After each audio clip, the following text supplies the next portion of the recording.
Do the trashy pulp novels of the world have anything to offer? Are bestsellers all they're cracked up to be? Here at Terrible Book Club, we explore whether you really can judge a book by its cover, or its ridiculous synopsis. You ever passed a book and thought, ugh, who's reading this? We probably are.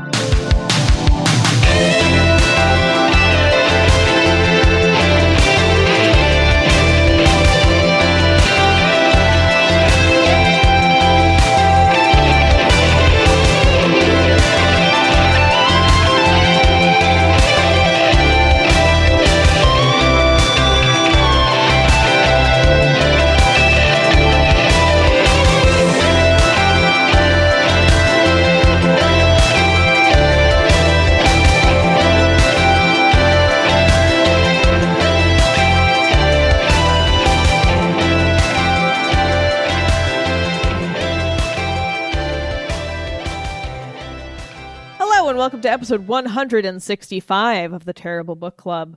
I'm Paris, and this is Chris. Hello. This time we read First Impressions, book number 1 in the Last Intentions trilogy by SJ Saunders, published independently on CreateSpace in 2015. This book was requested by our patron, the Nice Dragon, who said, I want to nominate one choice for a book that I read a while ago. And full transparency, I enjoyed it back then. It is called First Impressions by SJ Saunders. It's the first of 3 installments in a rather short trilogy I found floating on Audible, but it never found an audience. Several years later, it has about 5 total reviews online. So I think the question for this book is, why did it flop the YA dystopia space? I use that term loosely. Is it too mediocre? Just got bad and irrelevant? Good but undiscovered? I don't know, but it's still special in my heart. I think you two would be able to dissect that question well enough, or at least form an opinion whether you like it or not. But it will be fun to listen to regardless. Thank you, the Nice Dragon. We very much appreciate your patronage and this recommendation. We are going to talk about it in just a few minutes, but before we do that, just in case this is the first time you are listening to this show, dear listener, what we do here at the Terrible Book Club is we read books that we assume will be bad based on their cover, title, summary, or some combination of the 3. Sometimes, like today, we read books that our patrons, listeners, or friends recommend. So we do the opposite of what most people do when they are in a bookstore or while they're browsing the internet and looking for something to read. Usually, this experiment results in a hilariously disappointing read, but once in a while, we actually do end up liking the book. Before we get going, just keep in mind that in addition to our usual barnyard language, today's episode includes discussion of just kind of like general sci-fi violence. There's a little bit of body horror stuff too. If you're not into hearing about like organs being grafted to robots, then maybe today isn't for you. But otherwise, it's pretty light on troublesome topics. Mm-hmm. All right. Chris, do you want to do the back of the book and the characters? Then I'll read the summary since you wrote it today.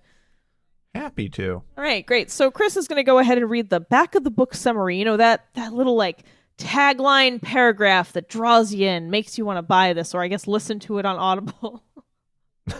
I guess that's the way to do it. Okay.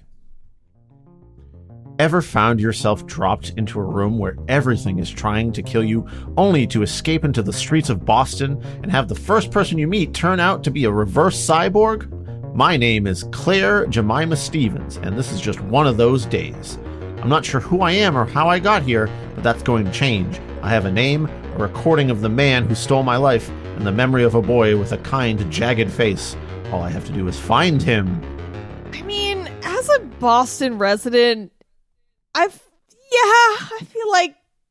like I'm always waking up confused. Yeah. With everything ready to kill me. Yeah, I feel like this is a good... Already, I'm like, yep, this person gets Boston. I mean, the MBTA alone is a hazard to my health, so...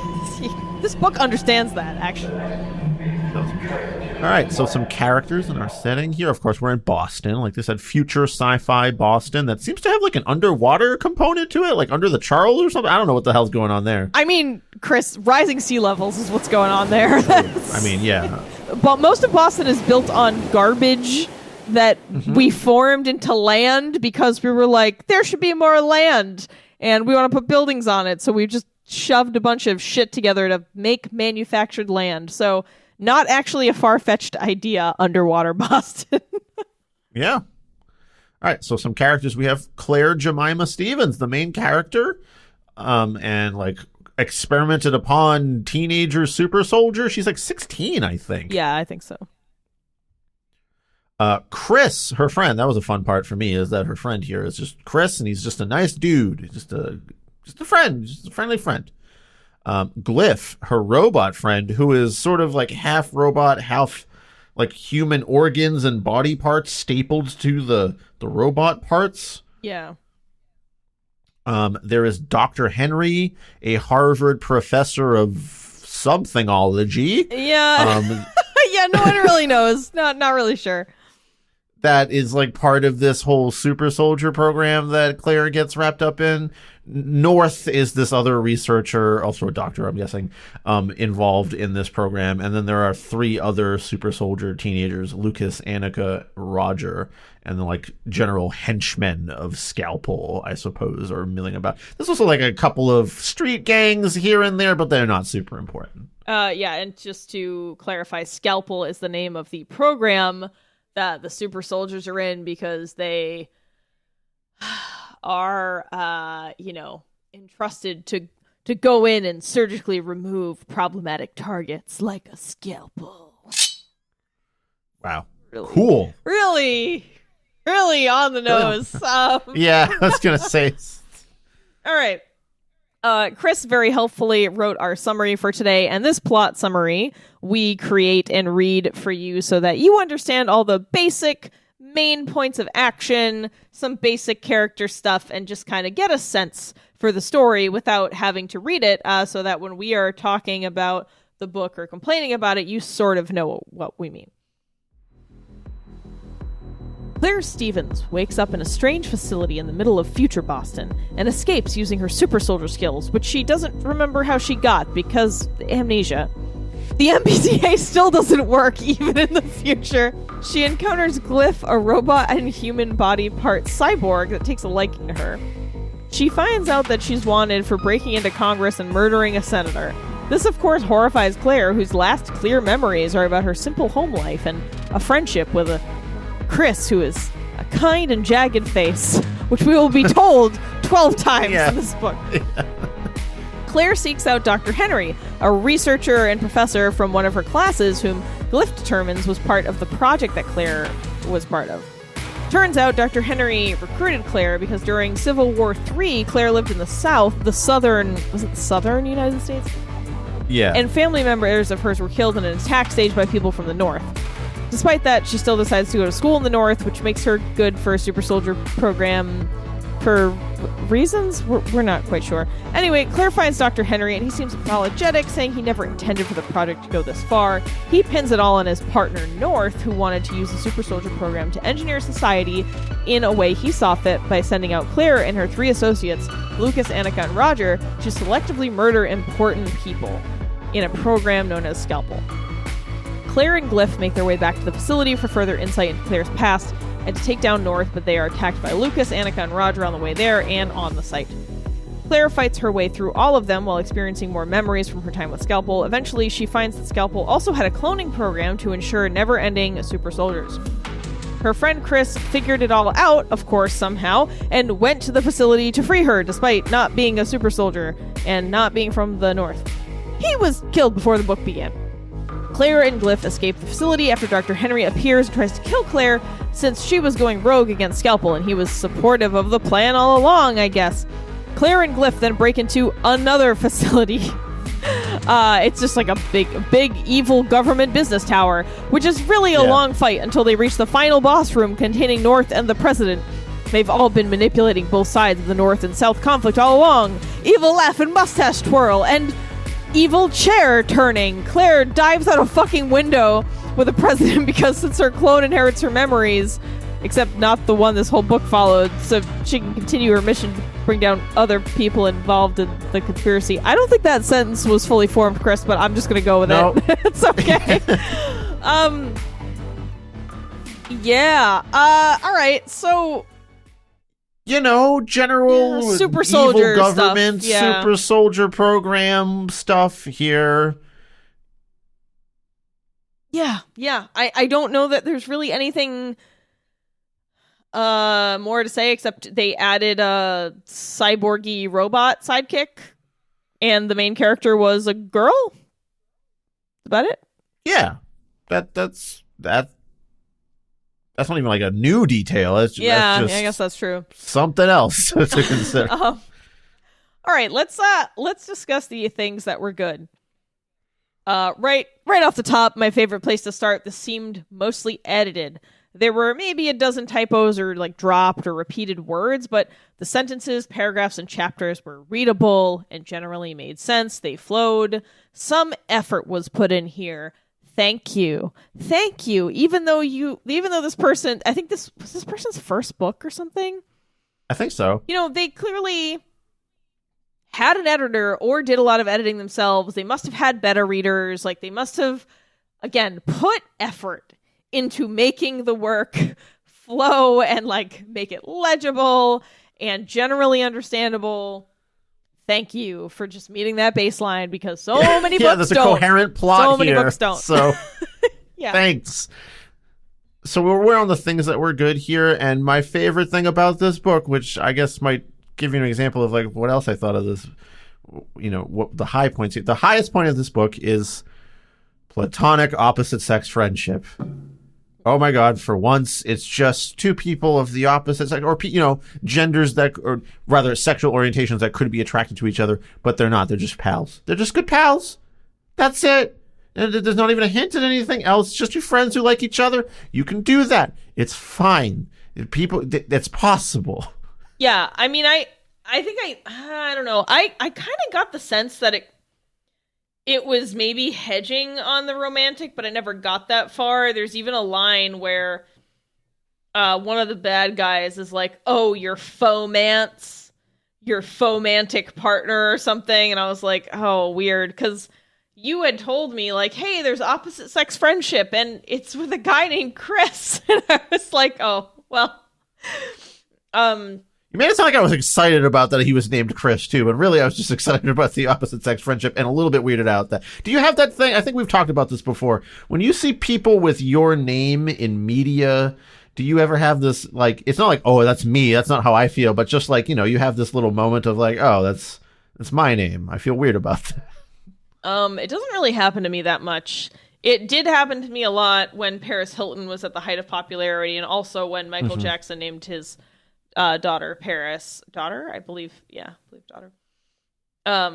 So, like, there was a period in the 90s and then a period in the early 2000s where, my name was kind of everywhere, but it's not common for women to be named Paris, generally in French-speaking countries.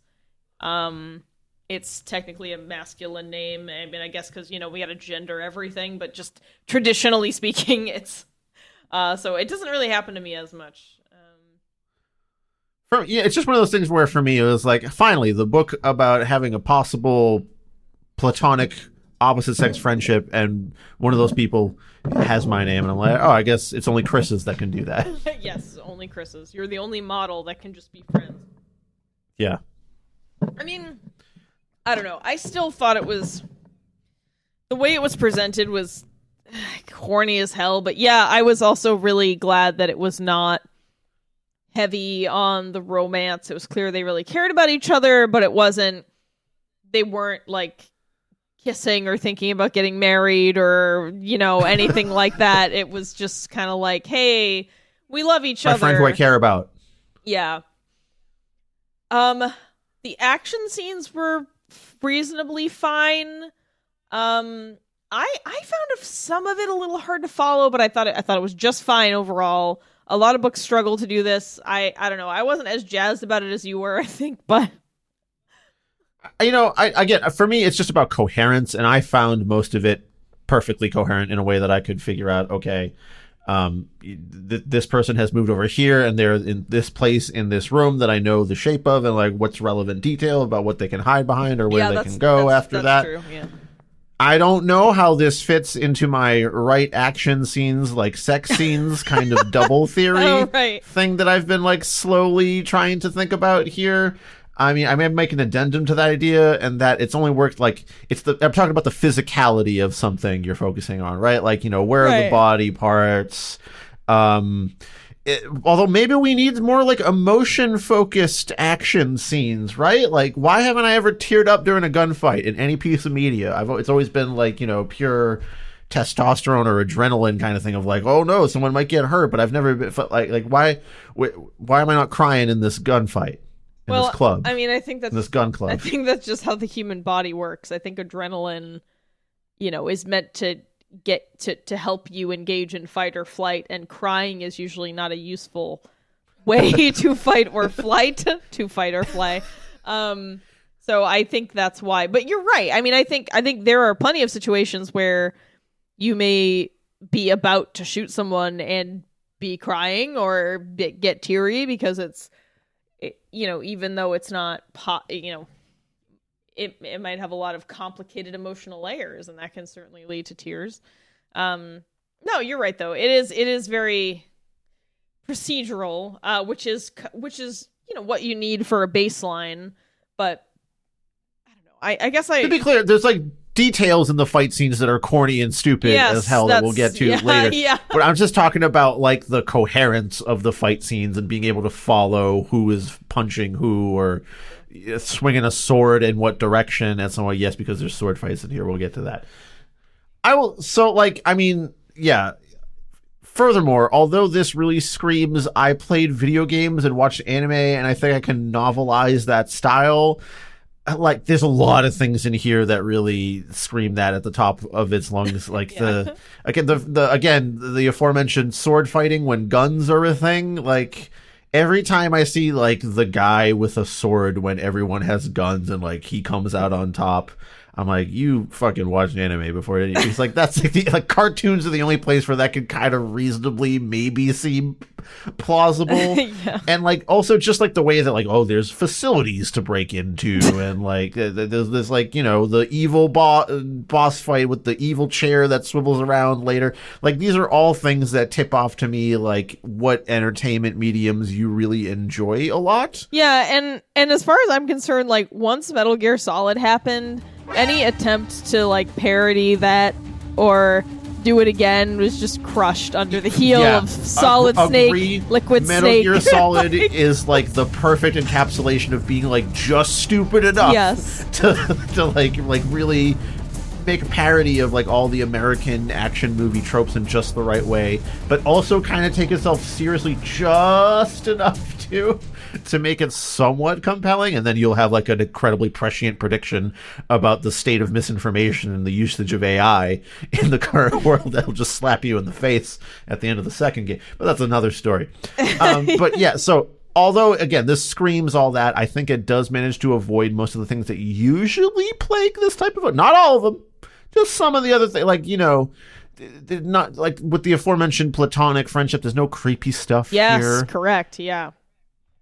The characters have at least some mild depth. They're not just cool sword person, even though the main character is very much cool super soldier person. She's got, she cares about her family, and she's got this friend that she really likes, and like the way she interacts with Glyph even has like a little bit of nuance sometimes. And also thank God for the lack of charging up her energy beams. Like, I was like, when the sword came out at the start, I was like, this bitch is gonna like start like charging her laser in a second or something. Like, I know like her ki or whatever is gonna start compounding. I don't know. I was just waiting for that moment, and luckily it didn't happen. So hats off to you. Yeah, I will say I was really relieved when we weren't lingering on female body parts or talking about how hot Claire was. It was like, no, she is an adolescent young girl. We are not going there. And I was like, fantastic. Thank you for not going there. Whenever it talked about her body, it only talked about it so that you knew she was like emaciated or weak, or maybe she was strong and toned and like muscular and athletic, because all that stuff was relevant to the plot, and that was totally fine. See, you can write about a 16-year-old thin blonde girl and not sexualize her. It is possible. It is possible. So I will say, like, this book is a good example of, like, you can actually do these things. It's actually not that difficult.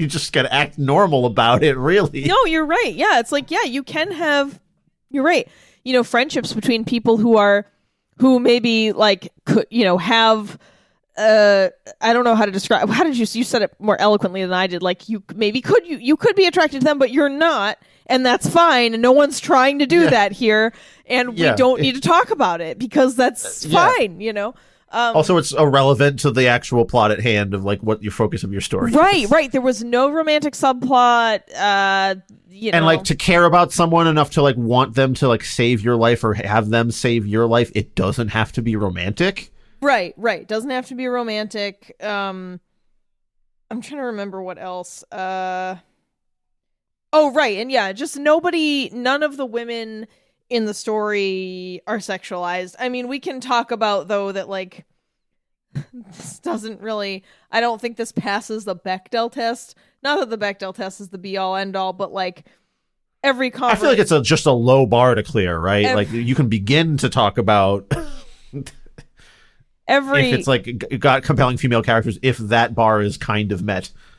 Well, but the bar... I mean, the Bechdel test, the bar is that two female characters have a conversation about something other than a man, and it does not meet that criteria, unfortunately. Nope. So, and again, not that that's like that's like the only test ever for the quality of a book, but I do think that this book succeeds in like you said, just showing that, hey, a lot of these things we complain about all the time are actually pretty easily achievable. It's not hard to have a female lead character who's not sexualized and doesn't have a romantic subplot and, can just have a friend who's a guy and it's not a problem. I also feel like there wasn't any weird racism stuff, which was good because I feel as though that also often haunts like action books and super soldier stuff. I'll be honest with you, when like the street gangs came into it, I was like waiting with bated breath. I was like, are you gonna do the thing? Because it was like, I was also concerned, but it seemed totally fine. They did not seem as though it engaged with any of that. So yeah, good. This author managed to skip over a lot of the horrible shit that we find common in books like this. So that was good. You have one more point. I also found Glyph kind of endearing. I mean, like, he's not exactly like that unique a character all the way, but he's got some cute lines. He's doing his like, I'm interacting with humans and I am trying to understand human behavior, which I know is kind of a cliche thing, but it's done decently here. Glyph was like created by some like a man that was like arrested for making Glyph because it's like illegal to make a robot with that kind of intelligence or something like that, and like he hides out with the family for a while. He left the family because he didn't want them to be in danger, and he'll pop back up sometimes, and he takes Claire there at one point. So it was like this robot character with like a little bit of a personality that I appreciated. I wouldn't say that it was like a top tier character, but just like, all right, I kind of liked it when Glyph was in a scene. So I feel two ways about Glyph. I thought Glyph was corny as fuck as a character. However, I really loved just the sheer creepiness of him being like, yeah, I steal organs from dead bodies because, like, robotic parts are too expensive and hard to come by. So I just find dead people sometimes and I take their lungs and shit. And I was like, wow, that's actually kind of great. I've actually never encountered a sci-fi book where there was like a robot grafting human parts onto itself. I mean, I'm sure it's been done, but it doesn't feel super common to me, and I thought that was good. And then at the very end, there's a scene where he's actually harvesting organs from the extra clones of Claire that they've deactivated. Like and she's like really creeped out because it's like her own eyes are staring back at her. Yeah. Like that's a kind of a neat detail to throw in. Yeah, right? I agree. I thought my eyes on your robot face. I'm just a little bit creeped out. Yeah, so I thought that detail about Glyph was great. I really enjoyed that. I thought it was kind of creepy, kind of interesting. But I thought I don't know, the like little robot sidekick who saves your life, and then you got to save his life. Like, fuck off with that. Sorry, we're just going right into things that were bad. All right, let's move into things we didn't like. Fine. All right, things we didn't like about this book. My immediate impression was Your first impression. Oh, the pain I feel. My first impression was we've got another not great book cover situation here. This is probably like usual brought on by a lack of funds. It's not the worst thing I've ever seen, but it doesn't really catch the eye or make me want to reach for it. And I say this because it's very bland in both color palette and imagery. It's like a thin blonde woman on a like taupe and gray background. I don't know. It doesn't. It's like her back is facing. You don't even get like her face or anything. It's the back of a blonde woman in a featureless, empty room with like what I'm assuming is supposed to be a Boston skyline taking up like the top fifth of the cover. Yes. So most of the cover is an empty room. Yeah, it's a strange choice. Again, it's not the worst thing I've ever seen. Let me see, because there's something very like word art about the cover too. Okay, this was published in 2015. It feels very patched together because like like the lady doesn't seem to be lit in the same way the room is, and then like the skyline is just like above everything else. It's not like she's looking up out of an open ceiling to the skyline. Right. That's just like on top over there. So the rest of the cover just being like back of lady in featureless room, and they're both not lit the same. Just has a really, I had three assets here: lady, generic room background, and then a skyline, and I just put them together in an order that kind of felt okay. Yeah, and then the title of the book is in this faux brushed steel or brushed nickel metal plate, and the font is that Impact? Probably. I think it looks a lot like Impact. Yeah, so, like I said, there's something very word art-ish about it just gives me an unsettling feeling. Like, I look at it and I've seen you do finer work with Canva in 20 minutes, so, Yeah, to be fair, Canva didn't exist in 2015, but I don't know. I guess that was 8 years ago. I don't know. Time is hard. Yeah, it's not great, but again, it's not horrible, and also I understand. The title is the same way, right? Like, what first impression? What who's making a first impression here? Well, is it like in reference to the? It's first, impressions. So first, that doesn't help. That doesn't offer me any. That's what I'm saying. It actually makes it worse. It's a weirder title, like. But it's also like incredibly generic. It describes nothing about what happens in the book, so I can't imagine. Like, if this book was on a shelf, it would be the most pass-overable thing in the world.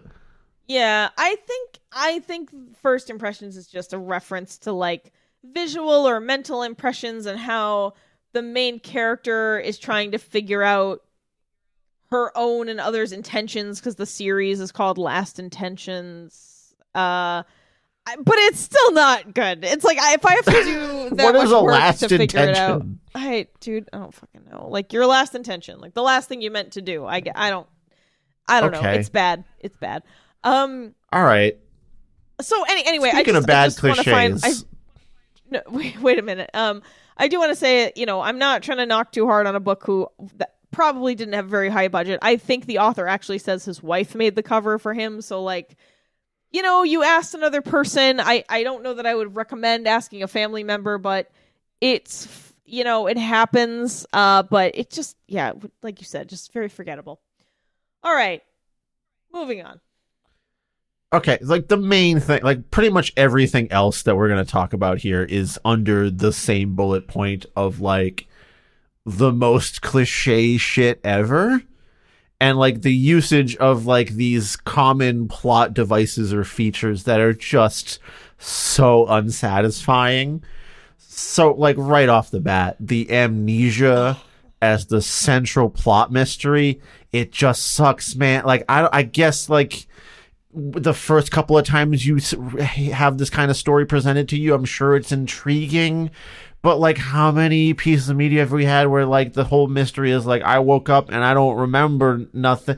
You would with how often amnesia comes up in, like, movies and TV and books, you would think, like, every fourth or fifth person you know would have had to deal with a bout of amnesia in their life, and they had to, like, pick up the pieces and put everything together for, like, the years and years. Like, you know, like, oh, Greg just had his amnesia attack. It's like getting your tonsils removed or something. I was gonna say the incidence of amnesia is like chicken pox. Like, oh yeah, I had the amnesia in second grade. Yeah, I know. It's like, it really would seem like you would think it would be way more common, but as far as I understand, actual amnesia is incredibly rare. Yeah, it's not common.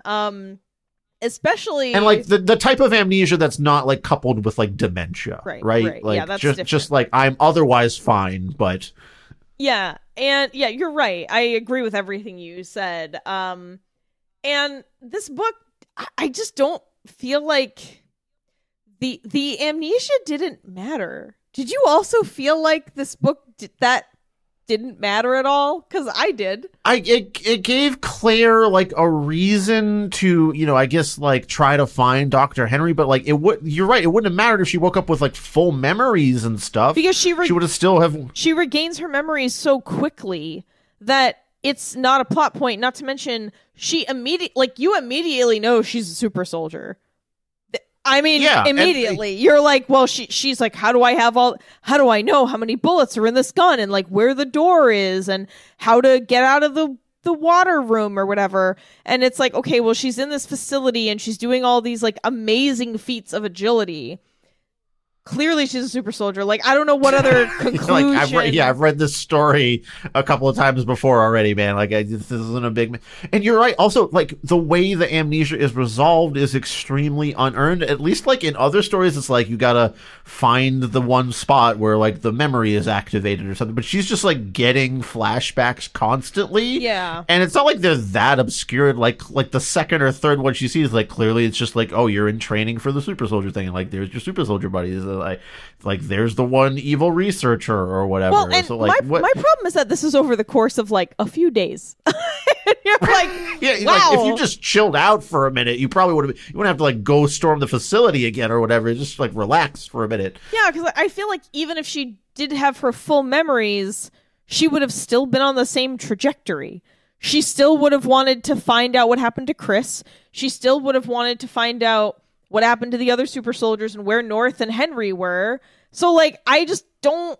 Why? It was a needless element to the story. It did not add any mystery. Like, I couldn't understand. I was like, why did you do this to yourself, book? This didn't...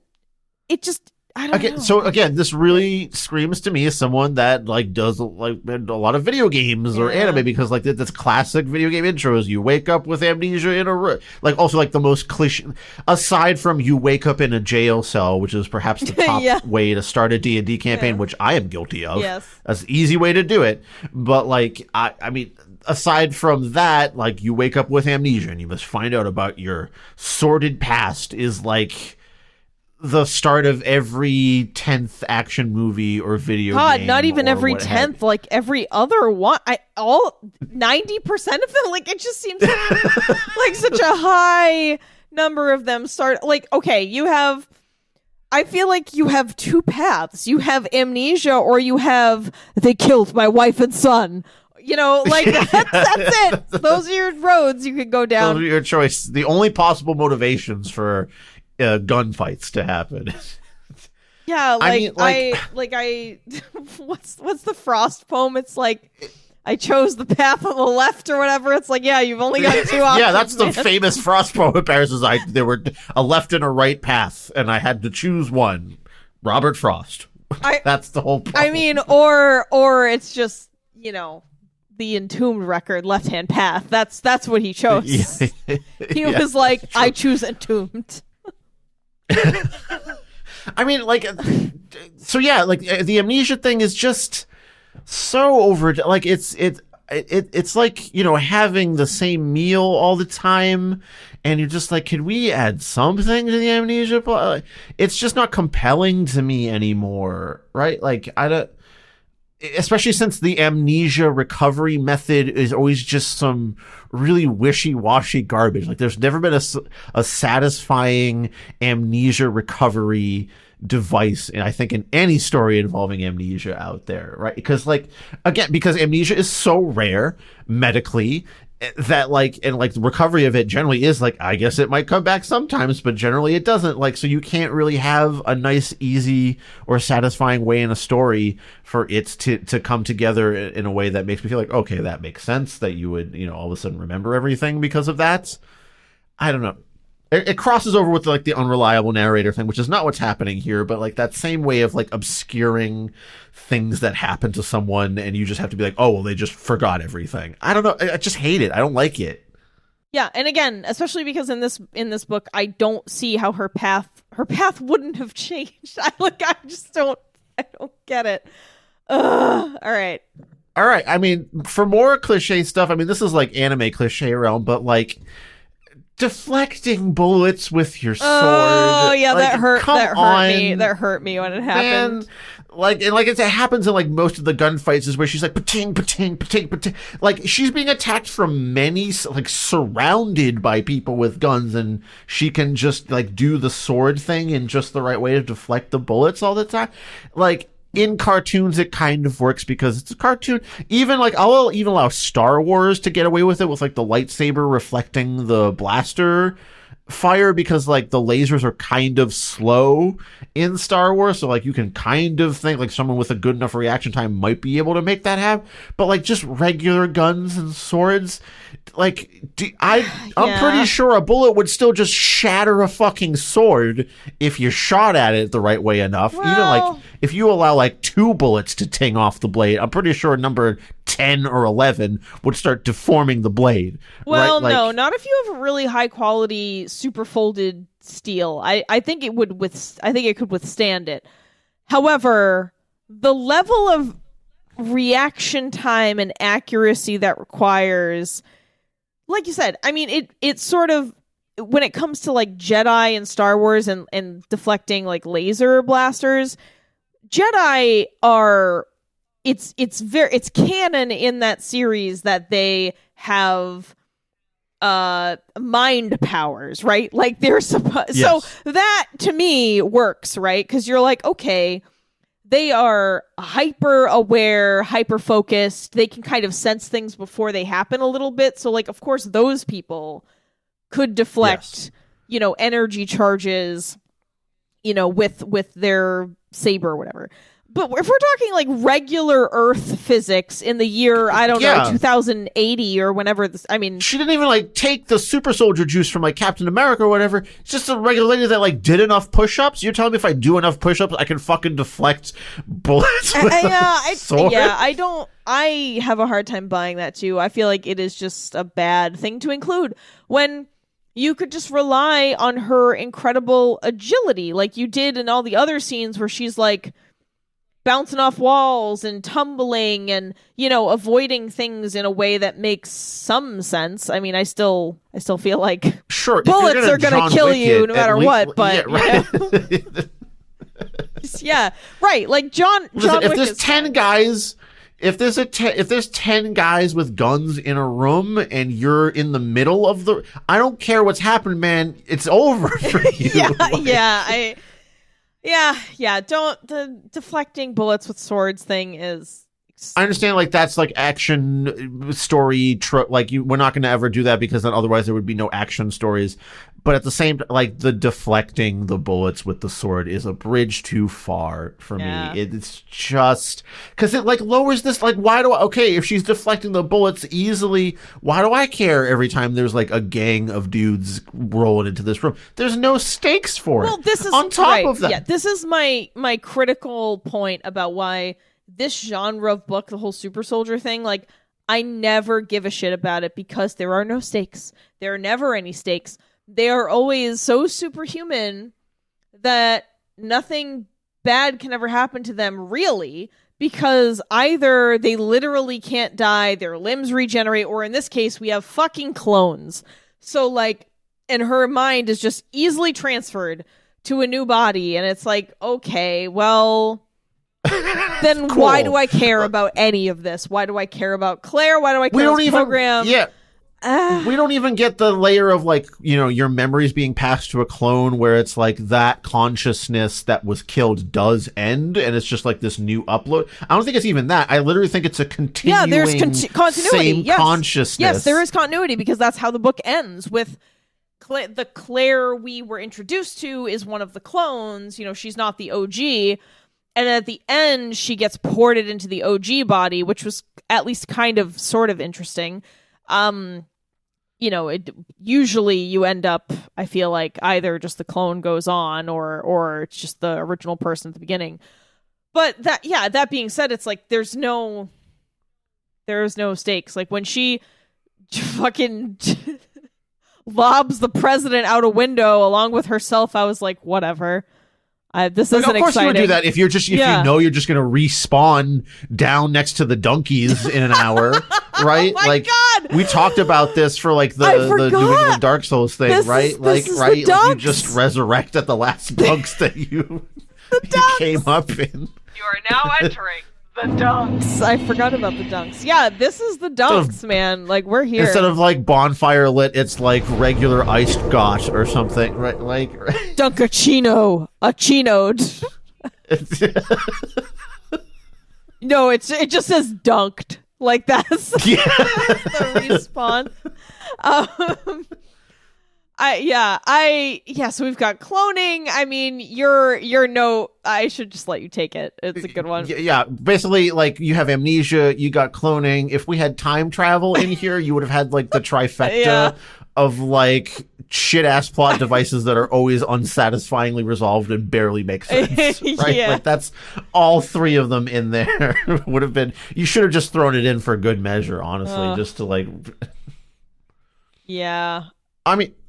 While we're on it, you know, villains, we already mentioned this. Like, they can't fucking wait to spill the beans about their evil plots. They're just, like, sitting ready to go, like, immediately. Like, even Dr. Henry is, like, cool for one scene, and, like, the second time he shows up, he has a good, he's like, but I couldn't hold it in. I'm fine with this evil plot, and in fact, here are my reasons that I will list out while we are in a gunfight. And then, like, the last bit... where, you know, Claire enters the final boss room and there's a leather chair that spins around and gasp, it's the president. Like, yeah, that was killing me. I was like, this is terrible. And then the president shoots North because she doesn't actually care about him. So she's extra evil because even the evil ones will kill the other evil ones because they are that uncaring. No loyalty, pure evil. Blah. Yeah, I was manipulating the North and the South all along. Haha. Like, I don't know, man. It's... Yeah. Again, I feel like maybe this is like some kind of like novelty thing in my nerves are so frayed with this kind of story that like I just can't feel it anymore. I mean, I barely felt it the first few times, right? So I'm just like, okay, yeah, and you're in the spin around and you just say like, haha, it was me all along. I'm the president. You never expected that, and there was one more layer to the conspiracy. I'm in control of it. Okay, cool. And then we have the speech. I don't know, man. This is why, like, you know, in Alan Moore's Watchmen, it's such like a cool moment when Ozymandias is like, I'd fucking unleashed the squid 20 minutes ago, guys. Like, you think you think I would have let you in here? Yeah, right. If I didn't already release the squid? Like, it's...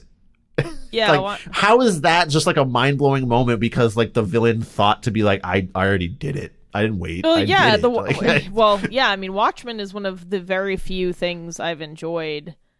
Not really, sort of along this line, because the super people are just they're just regular people. They're not like the story is not about like how their superpowers make them super cool and how they can get out of fights. Even Dr. Manhattan, literally like an invincible being, is like not like he's the point of him in the plot is not because he is so cool and powerful. It is like the crushing implications of his existence is the plot point, right? So like that's way more interesting. Like, how would everyone else react to this being around? Well, yeah, and everybody else is just a person with a lot of fucking problems, some of them very deep and terrible. And yeah, anyway, I enjoyed Watchmen. In all its forms. Dude, read Watchmen. Yeah, I read the graphic novel, I watched the film, I saw the series. They're all good from what I mean, I guess the series I saw most recently in like 2020. The other things, oh boy. I read that graphic novel when I was 19, so I don't know. I'm older now, so I don't know if I would feel the same way, but I think so. I feel like it would stand up. Anyway. Yeah, again, it feels like such a low bar to me, and especially when we just praised this book earlier for like hitting other low bars of like, you know, the platonic friendship and not treating street gangs as like racial stereotypes. These small things kind of like, why couldn't you have applied that kind of thinking to like your central plot idea here? Like if you have a super soldier program, maybe like make the, even though it was a lot about Claire trying to find Chris and like just get back to like some normalcy there, like I feel like even that whole subplot there is just kind of like, and then Chris dies, so he's a reason for Claire to go out and get revenge and go shooty gunny sorty at everyone and ping ting well, ting. But she was already going shooty gunny snorty or whatever at people. Like I know, it's just like I feel like if you had focused more on her maybe trying to like explicitly get away from all those things and like reintegrate with her friend Chris, like that would have been a more compelling story to me, honestly. All right, I mean, do we want to get into other stuff? Yeah, all right. This is all right. You have entered the dunks. This is now the Boston area of the discussion. All right, so y'all know we live in Boston, and so it was funny to us that this was set in Boston. The book is very careful not to date itself, which I actually thought was kind of smart. It's like 20... So you don't know if it's 2000 or I'm sorry. I think it said it was the century. I think it might be in the 2100s or like 2090 or something. So it's in the future, not super far, but several decades. And even in this book, the MBTA still doesn't work. And if you live anywhere in the Boston area, you know what the fuck we're talking about. Should be the like, new universal constant for anything set in the Boston area is like the fucking public transit system is garbage. At this point, they were like shooting her through tubes or something, right? Like to get from like the underwater part to like, yeah, it was. I guess that's what the fucking Sumner Tunnel is going to get. No, it's the blue line. It's the blue line. Yeah, right. Like it's literally the blue line is going to just be like, I don't know, get in this fucking tube. Good luck. Yeah, you're going under the water. You're going to smell seawater. Don't be afraid. Don't breathe. Just don't breathe, actually. Can you hold your breath? Okay, cool. Yeah, Shuttle bus, by the way, shuttle buses are replacing service for 3/4 of the tube, so you'll have to get on an underwater bus and also hold your breath with 500 other people crammed into the same shuttle bus that also, like, the signage is bad, and, like, you have to, it's not even near the station. It's, like, 3 blocks down the street, and the only way you can figure out where it is, like, a nice homeless person actually assists you because he's been doing this all day to help people get to the fucking bus and then asks you for spare change. A real thing that happens to me. Look, man. If you gotta, all right, look, you gotta take the blue tube. You gotta take the shuttle bus. When you get off the shuttle bus, you gotta find the nearest crab. The crab will direct you to your connecting tube. Yeah, the Massachusetts. Also, that there's shuttling on that tube too. Also, the tube after that is slow. There's a slow zone in that tube because we haven't signed off on the maintenance reports. Turns out. Slow zone in the tube. Okay. For those of you who do not have the pleasure and joy and misery and sadness of living within the bounds of the Massachusetts Bay Transportation Authority. All right, we are living with the oldest subway system in the country. It was built, 1901, I think we started this shit. So, and basically we just... They haven't fucking updated shit since then. Yeah, like, the last time things were serviced well and things were replaced was, like, the 60s? Maybe? 80s? Something like that. You know, so they like, have extended some lines, but then not fixed other things on other lines just to make them basically functional. So there's a lot of, like, bus shuttling instead of being able to take the subway because they're like, oh, the fucking tracks ate someone again. We gotta fix it tonight, so get on a bus. And it's just... Let me just describe to you my commute tomorrow to band practice, okay? Yes, please do. This is something that I've had to deal with off and on for the past, 4 months. So I get up, I go, there's a train station, short walk from my place. Yeah, 5 minutes. That's on the red line. So I go there. So tomorrow, the portion of the line that I take to switch to another line is completely replaced by a shuttle bus because, like, basically 3/4 of the line is a bus instead. Now, I have to connect to another line that gets on there's a station called Park Street. So the shuttle that I'm on should take me to Park Street and then I can switch over there. But for the portion where the most lines intersect, the shuttle does not actually drop you off in front of those stations. It drops you off like 5 blocks down the road in the middle of the city, like in the middle of like the financial district. And then you have to walk 5 blocks to get to that connecting other line. And of those 2 lines, I then take that to the commuter rail. Those lines are functioning, albeit slowly, because basically the whole system is plagued with slow zones. So something that should normally take me maybe 5 to 7 minutes is probably going to take me 10 to 15. And the slow zones are because we didn't pass federal inspection. So they're like, we can't certify that it's safe enough to operate the train at normal speed. So now you have to operate at like 5 miles an hour. Yes. Then I get on the light rail, the commuter rail, and I have to go from North Station to Haverhill, except this weekend, half of that line is also a shuttle bus. Chris, it's like God hates you. It's amazing. So I have to get off halfway down this line, board a bus that will then take me the rest of the way down to Haverhill, and then one of my band members picks me up and drives me the rest of the way because they all live in fucking New Hampshire. Well, and Haverhill is like a third ring suburb or fourth ring or something. So yeah, it's basically I could walk past the border of New Hampshire, but then there's like a little shorter jaunt after that. And so let me describe to you, this happened, I had the same commute like a month ago, essentially. And then I was on like the shuttle bus going back to catch like the light rail going back to Boston, halfway down the light rail line. Except before I got to that stop, there was a freight train crossing some train tracks at another station that we're picking people up at, a completely different train from, just big old, like 400-car long freight train. It stalls in the middle of the tracks and just sits there. So the bus just sits there for the next half hour and I miss the connecting thing. And then when I go on the MBTA Twitter and I say like, I hate this, please end my suffering, the MBTA Twitter is like, next light rail train's in 2 hours.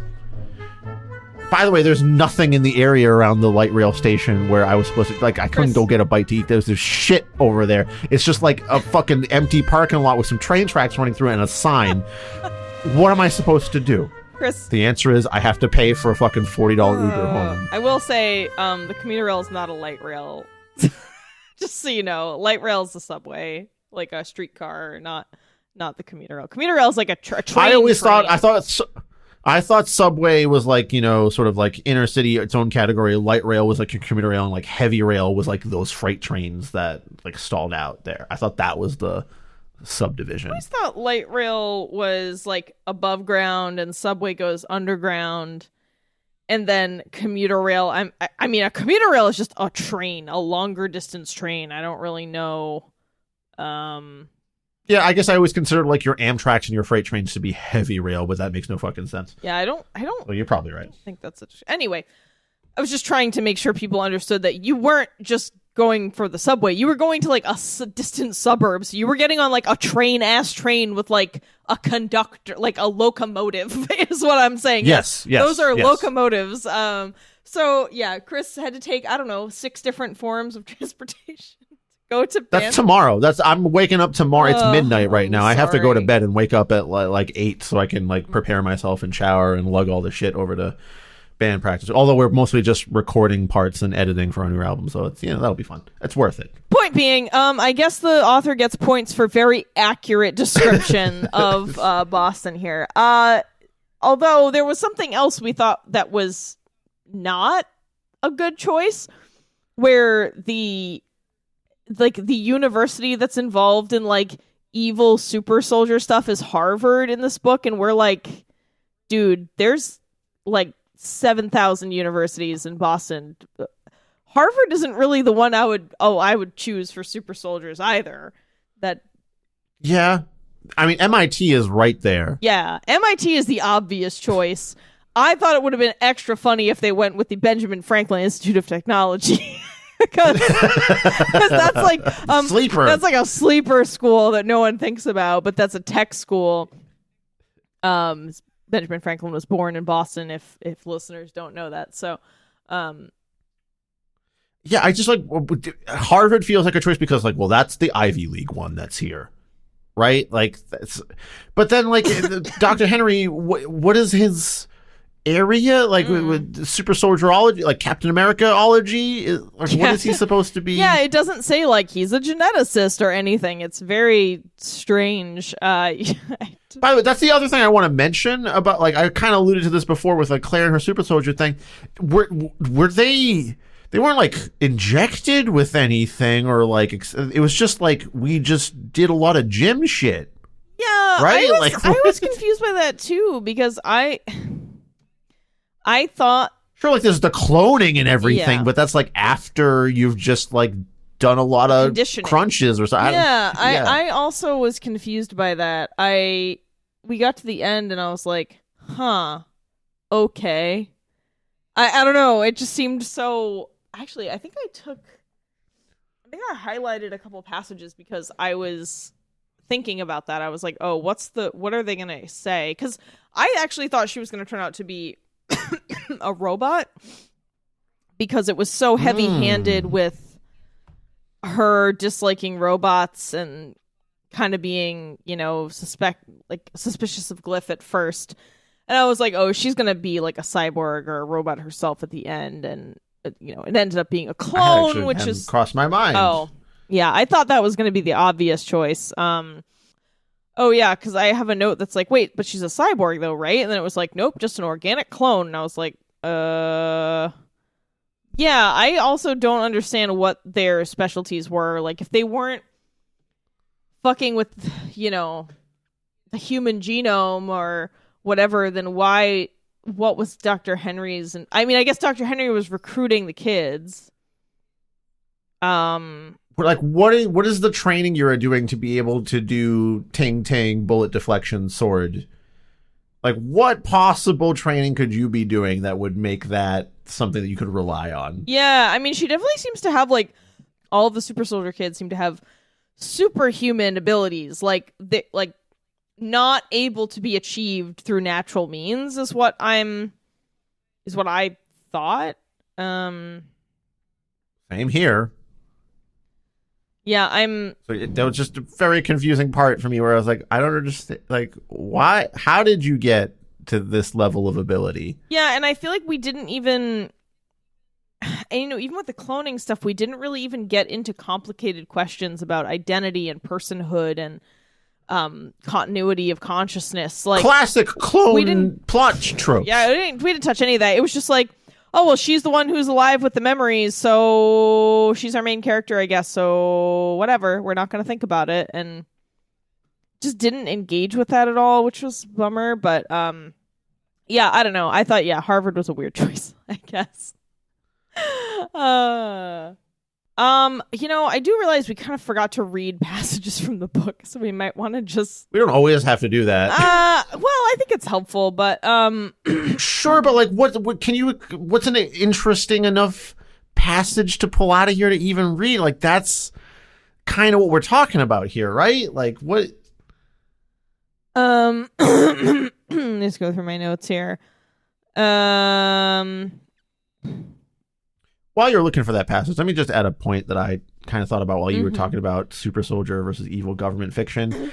Like, with how I see, you know, the failings of our current government working, I also am less and less intrigued by this, like, one super person standing up against the entire evil organization.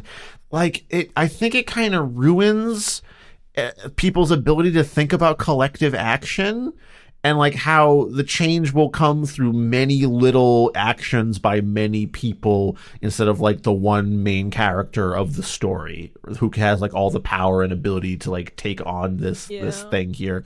And also just like, you know, the same way that like I'm not so into the mustache twirling villain anymore, because I feel like the evil in like evil government is like 5,000 shitty people in like staff positions, or like the senator that just like, you know, just doesn't have time for your problem. It's not even like they don't think of themselves as mustache twirling. If they don't have an overall plot besides like, oh, I got paid by the fucking lobbying company, so I'm going to vote slightly in their favor. And that combined with the hundreds of other local senators that do that are just making your life incrementally shittier every single time.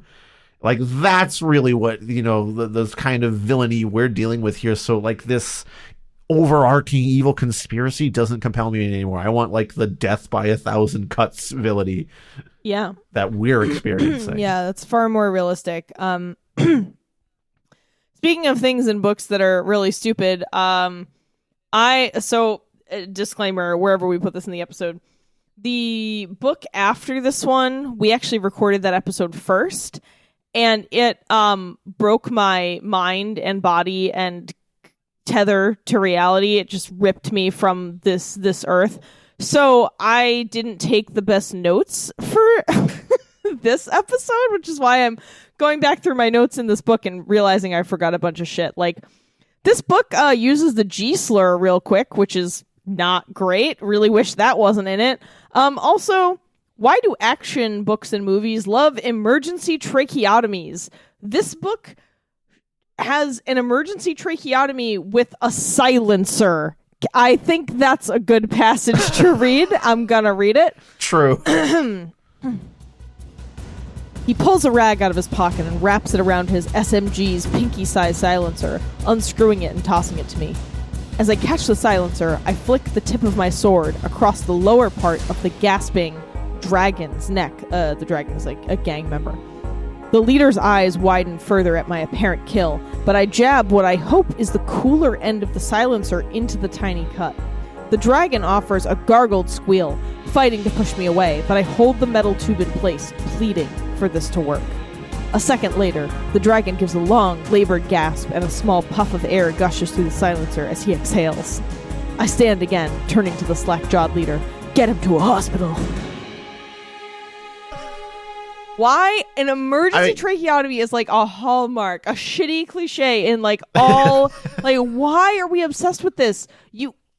And also, I don't even think that person needed a tracheotomy. Like, I don't even remember what the situation was. Oh, I don't know. Anyway, it's stupid. It's just a common stupid thing.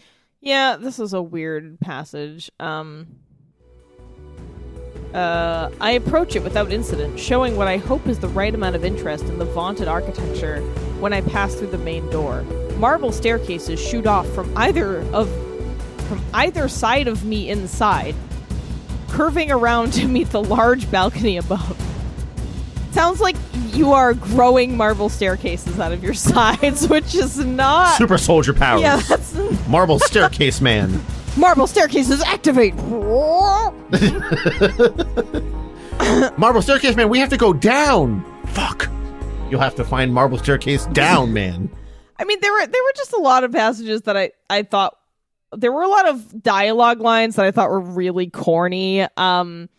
Like when Claire is having her first confrontation with Dr. Henry, he ends the confrontation by saying, regret furrows Henry's features as he motions for the chair by his desk.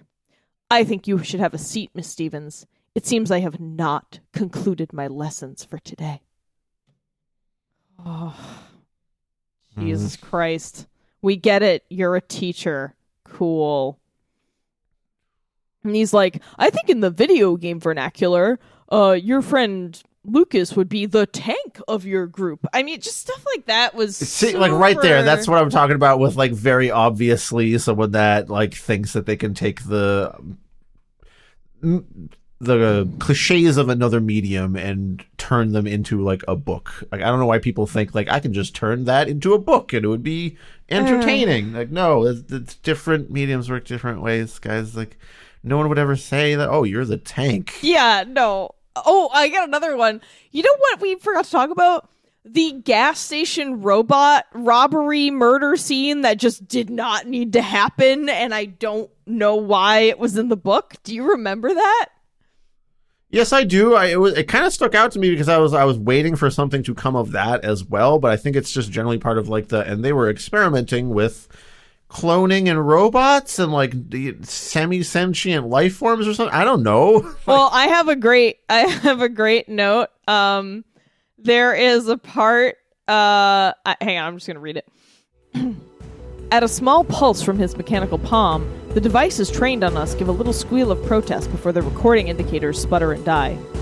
A closed spectrum EMP, Glyph explains, turning to Henry and me. Any devices that might have recorded our presence are temporarily disabled, and all recent recordings have been erased. Witnesses can still describe us, but a lack of physical evidence can only work in our favor. He gestures to the door. Shall we be on our way? And my note was, here come the bots in black, plot hole defenders. Because a bunch of people like recorded the fight at the gas station, and they solved this problem by being like, oh, the robot has an EMP that like disables all the phones. Like, fuck off. That's so stupid. I mean, I've also seen that in a lot of other action movies too. So like once again, sort of like genre trope here. Oh, and God, we didn't even... Sorry, because I neglected to take notes for this, we missed just a bunch of shit. We forgot to talk about how Chris, the friend, like, becomes the antagonist to the evil people because he, like, is a hacker or something and, like, gets into a bunch of documents and he has a special code that he uses. The special code is like just his like screen name when he was like playing video games. It's like not even that deep. No, they Claire and Chris had come up with a special fake language when they were younger. And so it is written in some weird, like, I don't know, cuneiform or something that only they know. But yeah, so he has become like a super hacker and has a bunch of people behind him who are like, yeah, down with the secret super soldiers, but like they're supposed to be secret. I don't fucking understand. God damn it. This is not a good book. It's just almost done scrolling through here. I was also at the very end, I was really confused by the whole like, oh, they're trying to make you care about Glyph maybe dying, but I was like, but he's a robot, he can't die. Like, I just didn't get it. I was like, I know he has, you know, like human lungs and an eye, but his mind and his main functions are that of a robot, so he won't die. Like, why does this matter? Why are you trying to get me to care? Like, if his lungs shut down and his human organs atrophy due to lack of oxygen, like, it's fine. You just get new. Like, I just could not comprehend why we were so desperately trying to save maybe like Glyph. the lungs were like, you know, like providing power to the hard drive, and if like the power turns off, the memory gets wiped or something. I didn't. I guess we're to assume that. I mean, that would be a. So you have cloning tech that can transfer biological fucking memory, right? But you don't have like hard drive transference of memory. That's what I mean. I didn't get it. I was like, why is Claire killing herself to plug in the robot when like it's a robot? you can plug it in later, man. Like, it's like, I'm on 1% battery. Please. I was like, it's fine. Like, I'll just turn off. I'll get the plug later. Yeah, I left the fast charger at home. It's fine, Cliff. Just turn off and. Yeah, and it was so weird. They're like trying to get you to be like, oh no, the robot might die. And I'm like, I don't think it will, though. I don't care. And then they make it even worse because, you know, there's a part where they're like, he's like, oh no, I only have 7% energy and my organs are not getting air. They're going to die soon. But then after a bunch of time passes, it's like, oh no, he's at 2% and he's going to die. And she like manages to plug him in. And then she's like, well, I plugged you in, but like, how are your organs? And he was like, oh, it's fine. I just like shut them down so I could just replace them later. And I was like, fuck you. This is so stupid. I forgot about that part. I was so mad. So like, why do you have like the lung is providing oxygen to the other to I guess parts. The other human parts, right. But like, right. So what? Yeah, I don't know, man. I'm not a robot biologist, but it sounds pretty stupid to me. Robot biologist. I'm not a robologist. Biologist.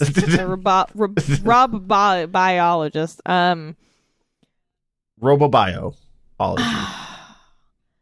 Yeah, there was also the scene where towards the very end where Claire fights Roger, maybe.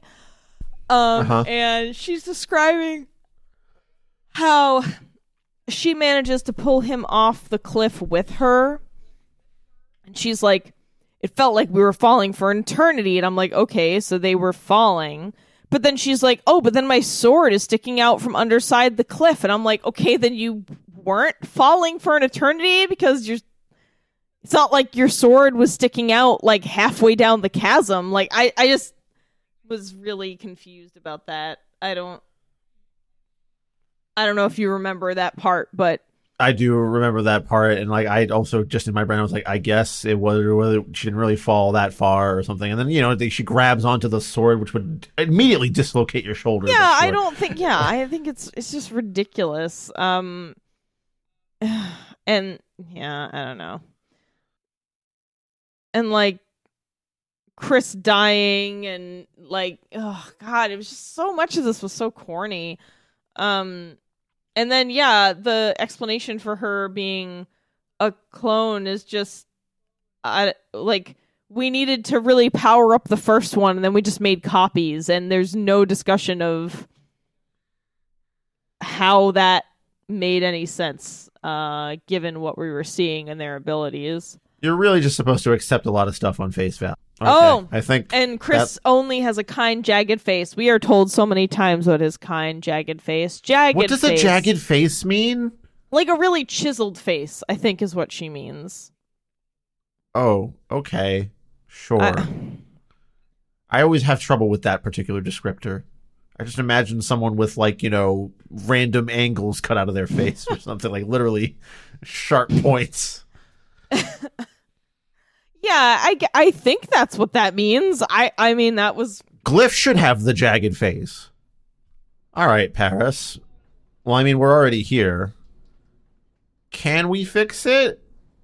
And I mean, I just don't know if I'm into, like, the backbone of these kinds of stories enough to, like, really be that interested anymore. And, like, you know, this is coming from someone that likes, you know, my genre of choice is like the fantasy novel, and I'll almost like eat anything up in that area well enough, but I still need something like you know, different. That's kind of think why I like fantasies, because at least, like, if nothing else, I can kind of fall back on some like of the interesting world building or like effects that some new, you know, magical or supernatural idea might work on. But like with this kind of super soldiery thing, like, even in this one, the conspiracy behind it is like thin and predictable, like a 3-ingredient soup. Like, you dropped in a potato, a celery, and like one spice into water, and that's all we have here.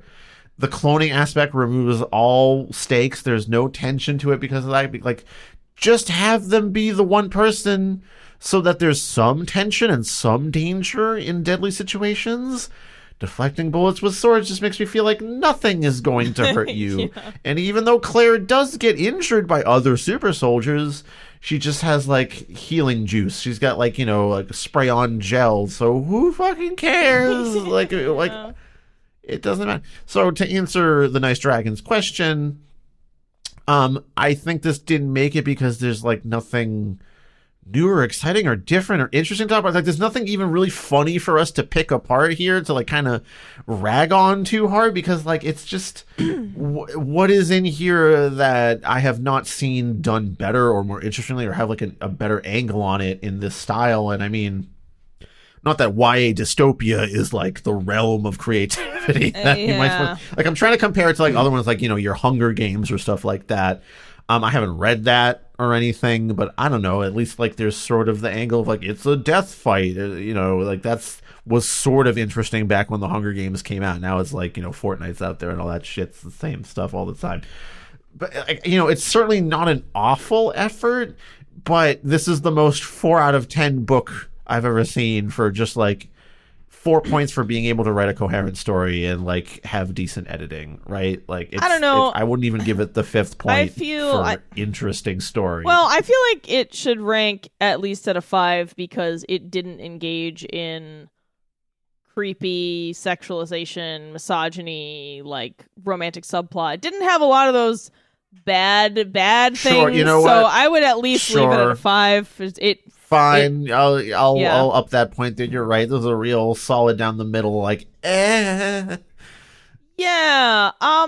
So this book is not for me, and I acknowledge that. But I also did not enjoy it. This isn't a genre for me, but it didn't like change my opinion of the genre, or like lift me out of that dislike.